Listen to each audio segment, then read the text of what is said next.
Hi, and welcome to Electrode Care 101. I'm Teresa Biber-Lamonti, and this is my husband, Nick Lamonti. Today I'm going to share with you a really often overlooked yet critical component to providing good NMES, neuromuscular electrical stimulation. So you can have a great device, you can have a great clinician, you can have a great protocol, but if your electrodes are either of inferior quality, dried up, overused, or damaged in any way, you are essentially interfering with the very process of providing that electrical stimulation safely and efficiently to your patient, essentially losing valuable therapy time, or worse yet, causing unnecessary discomfort to your patients. You see, electrical impulses are going to follow a path, and the path that they're following is going to come up from the lead wires of the device and be evenly distributed across the pad of the electrode. That's why this is so critical.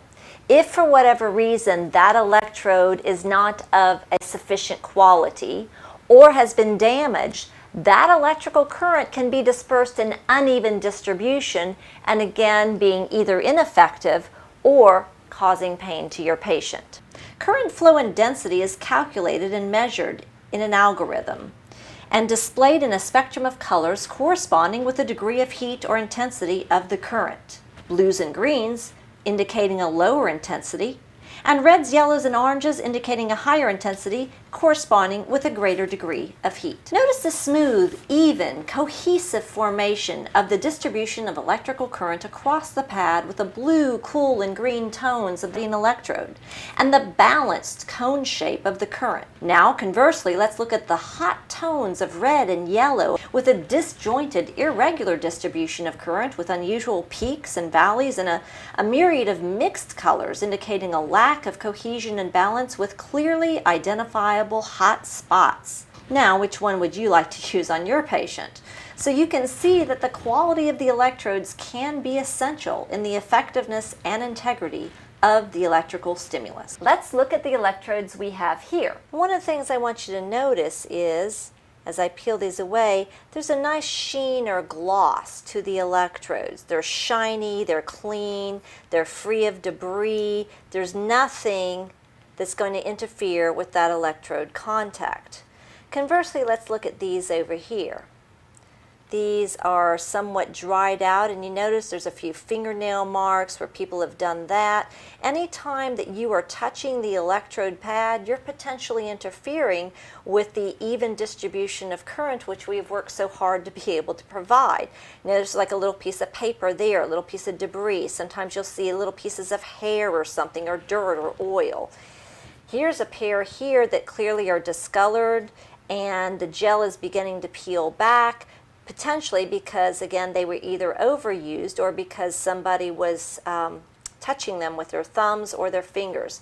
So it's just real important that you never, ever, ever touch the electrode pad itself. That's why we keep them on the plastic, and that's why we use the taping technique that we've shown you before. But just to review, and I'm just going to put that where it's nice and straight. Notice my electrodes are always spaced just a little bit apart. You never want your electrodes to touch or they won't work very well for you. I'm going to use the transport tape here. Just tape a small section that's going to go up above the electrodes like this. And then another piece that's going to go below. And then notice what I've done is I've effectively created a beautiful seal both above and below the electrodes. And what that's going to assure is that I am making complete contact with the skin so that no part of the electrode is going to peel away and effectively losing that section. Now, without touching the electrodes at all, look how beautiful that is. I never, ever, ever need to touch that pad. Now when I'm going to place it on the skin, even though my electrodes are a beautiful shape, the skin might not be. So when I place them on the skin, I want to make sure that I have prepped the skin appropriately so that I can maintain this nice, smooth, and even flow of distribution of current across the electrode pad. Now, when I place them on the skin, I want to make sure the skin is clean. And if it's not, for whatever reason, I can use a makeup remover cloth to clean the skin. Never use an alcohol wipe and clean the skin. Sometimes we use the skin prep pads, but not all patients like this because it does create a certain tacky quality to it. So let's just go ahead and place them without the skin prep pad.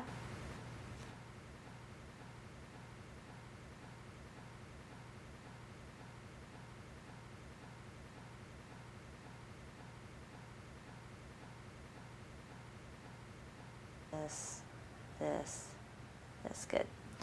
Now, they're placed properly, and if we were continuing with the treatment, we would be putting the headband on it. But let me just show you how to remove the electrodes, because that is just as critical as placing them properly if indeed you're going to care for them.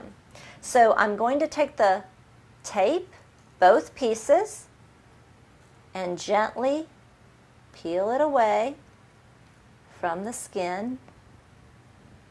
And notice that I'm able to do that without destroying the electrodes at all.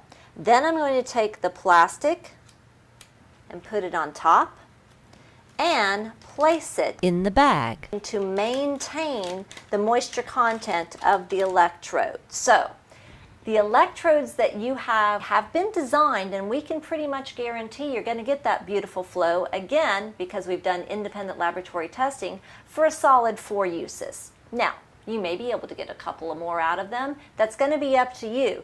If the electrodes are well cared for, if your patient traditionally has nice, clean, normal skin, then chances are you'll be able to get a few more uses out of them. But remember, if they begin to deteriorate, dry up, or become overused, you're losing the effectiveness of the electrode, and again, essentially wasting therapy time, because you're not going to get the same effects with a dried up electrode as you will with one who's able to hold a moisture content. So that's pretty much it. Electrode Care 101. Take care of your electrodes and they'll take care of you.